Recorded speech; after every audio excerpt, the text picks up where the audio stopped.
শ্রাবণ মাসের শেষ সোমবার উপলক্ষে ঝুবুটিয়া জপেশ্বর শিব মন্দিরে ভক্তদের উপচে পড়া ভিড়। শ্রাবণ মাসের শেষ সোমবার উপলক্ষে এদিন সকাল থেকেই কিন্নাহারের ঝুবুটিয়া জপেশ্বর শিব মন্দিরে লক্ষ্য করা গেল ভক্তদের উপচে পড়া সমাগম। দূর দূরান্ত থেকে পুণ্যার্থীরা ছুটে এসেছেন পুজো দেওয়ার জন্য। এমনকি ওই মন্দির চত্বরেই শিব ভক্তদের জন্য বিশেষ ভোগেরও আয়োজন করা হয়েছিল। অপ্রীতিকর ঘটনা এড়াতে রয়েছে কিন্নাহার থানার পুলিশের কড়া নিরাপত্তা। সোমবারের পাশাপাশি রবিবার রাত্রিতেও অসংখ্য শিব ভক্তরা বিভিন্ন থিম তুলে ধরে শোভাযাত্রা সহকারে গঙ্গাজল নিয়ে যেতেও দেখা যায়। শ্রাবণ মাসের শিব ভক্তদের জন্য সোমবার মহাদেবের বার উপলক্ষে উৎসাহ ছিল চরমে। শ্রাবণ মাসের শেষ সোমবার কেমন ভিড় রয়েছে? প্রচুর প্রচুর প্রচুর ভিড়। মূলত আজকের এই দিনটা কি উপলক্ষে পালন করা হয়? শ্রাবণ মাস হচ্ছে বাবার জন্ম মাস, ঠিক আছে। আর এই সময় শ্রাবণ মাসে সমুদ্র মন্থন হয়েছিল। হ্যাঁ, তখন সমুদ্র মন্থনের সময় মানে হল বিষ সেখান থেকে এসেছিল, বাবা সেটাকে পান করেছিলেন। হ্যাঁ, এবং কণ্ঠে ধারণ করেছিলেন, সেই জন্য বাবার আর এক নাম নীলকণ্ঠ, ঠিক আছে। এবং হরিদ্বারের গঙ্গায় এটা হয়েছিল আর কি। হ্যাঁ, সেই জন্য হরিদ্বারের গঙ্গার জল পুরো একদম নীল হয়ে গেছিল। হ্যাঁ, আর এটা গঙ্গা জলের মাসও বলা যায়। হ্যাঁ, প্রকৃতি জলধারা আরম্ভ করে, সেই জন্য বাবার এটা শ্রাবণ মাস সোমবার পালন করা হয়।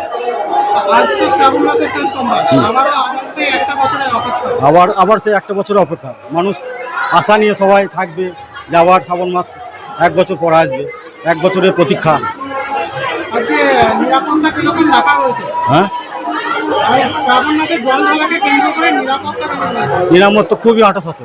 প্রশাসনের ভূমিকা খুবই ভালো, খুব সুন্দর মানে দায়িত্ব পালন করছেন, এবং আমাদের এখানে কমিটির লোকও সবাই আছেন, সবাই ভালো দায়িত্ব পালন করছেন। হ্যাঁ, একটা মানে 5,000 লোকের মতন ভোগের আয়োজন করা হয়েছে, পোলাও, আলুর দম এসব। হ্যাঁ, সমস্ত পুণ্যার্থীকে দেওয়া হচ্ছে। আমার নাম সঞ্জয় সিংহ, আমার বাড়ি ঝুবুটিয়া এখানে।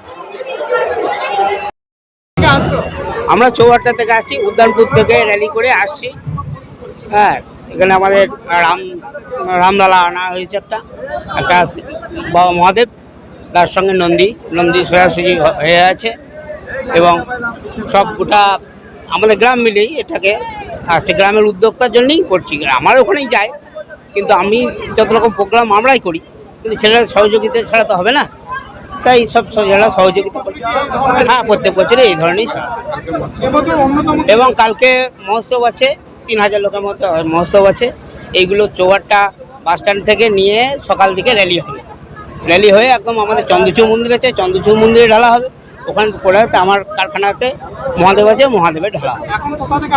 এখন উদ্যানপুর থেকে আসছি আমরা, সকালে গিয়েছি। আমাদের গেলবার 400 ছিল, এবছর 400-র ওপর হবে। বিশেষ থিম রয়েছে, রামলালা রয়েছে, একটা মহাদেব রয়েছে, তার সঙ্গে নন্দীকে সামনে রেখে আমরা আগাচ্ছি। আমার নাম রসসিন্ধু কুণ্ডু। আমার একটা ঠাকুর কারখানা আছে, হ্যাঁ, চন্দ্রচূড় শিল্পায়ন। হ্যাঁ, আমার নাম রসসিন্ধু কুণ্ডু।